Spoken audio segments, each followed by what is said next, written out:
Assalamualaikum warahmatullahi wabarakatuh. Perkenalkan, nama saya Muhammad Naufal Faras dengan NIM F1S1 20055. Di sini saya akan menjelaskan tugas komputer dan masyarakat dengan mengangkat judul Budaya Digital sebagai Penguat Manusia Modern.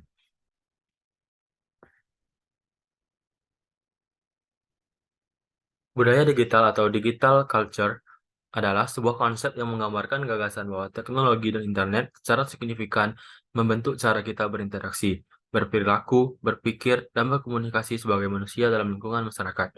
Teknologi digital ada di mana-mana seluruh dunia sehingga studi tentang budaya digital berpotensi mencakup semua aspek kehidupan sehari-hari dan tidak terbatas pada internet atau teknologi komunikasi modern.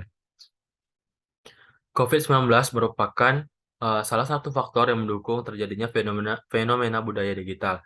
Nah, fenomena budaya digital ini berawal dari COVID-19 yang dimana keadaan memaksa untuk tetap melakukan aktivitas sehari-hari, namun dengan kondisi yang terbatas, yaitu dengan tetap menjaga jarak satu sama lain.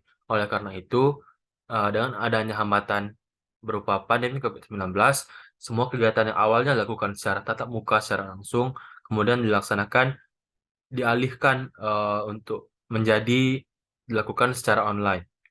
Contohnya di sini yaitu yang pertama, eh, proses proses berbelanja yang semula dilakukan dengan kita bertransaksi secara langsung dengan penjualnya di toko, kemudian dialihkan menjadi dalam bentuk virtual ataupun online.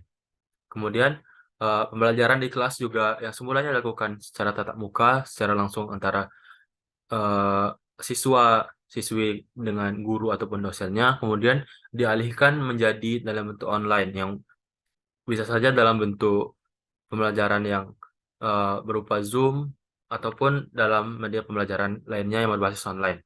Selanjutnya, yang terakhir, yaitu contohnya adalah bisnis. Bisnis juga yang semula eh, dilakukan secara offline, aktivitas kantor, kemudian dialihkan menjadi online dengan adanya kondisi yang seperti ini.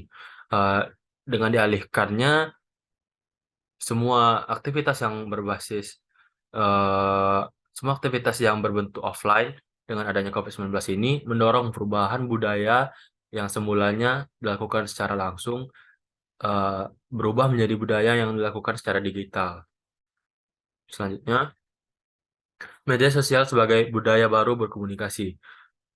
Media sosial ini sangat bermanfaat untuk melakukan komunikasi, edukasi, rekreasi, promosi, diseminasi, berinteraksi, dan lain sebagainya. Platform berbasis internet yang mudah digunakan sehingga memungkinkan pengguna membuat dan berbagi konten dalam konteks yang beragam kepada khalayak yang lebih banyak lagi.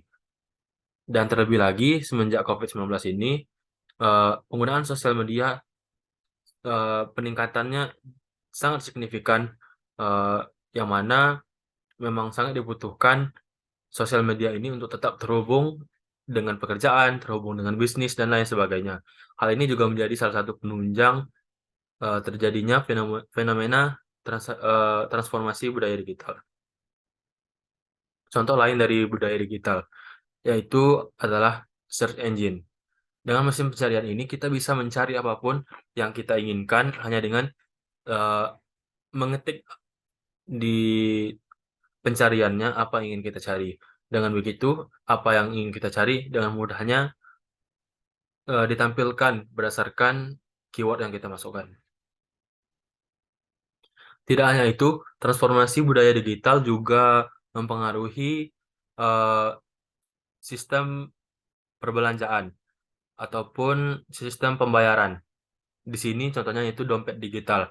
Yang mana dompet digital ini seperti banyak dikenal orang-orang, contohnya itu GoPay, OVO, Dana, dan eh, bank bank pun juga sudah melakukan transformasi dalam bentuk digital seperti eh, Brimo dan macam-macam bank lainnya juga telah melakukan transformasi digital sehingga pengguna menjadi lebih mudah dan efisien dalam menggunakan pelayanan keuangan seperti yang telah disebutkan sebelumnya.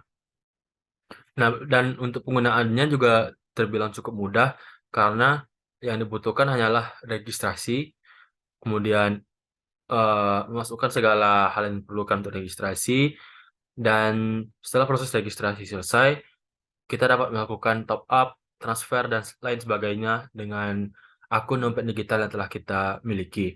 Dan untuk mendaftar atau meregistrasi dompet digital tersebut tidak diperlukan untuk kita datang secara langsung ke kantornya, sehingga ini menjadi sangat sangat lebih efisien dan bermanfaat dalam budaya transformasi digital. Dengan adanya digital culture yang semakin berkembang, juga kita harus memperkuatnya dengan digital skill. Yang mana skill-skill ini terbagi menjadi 3. Yang pertama basic skill, intermediate skill, dan advanced skill. Yang pertama basic skill.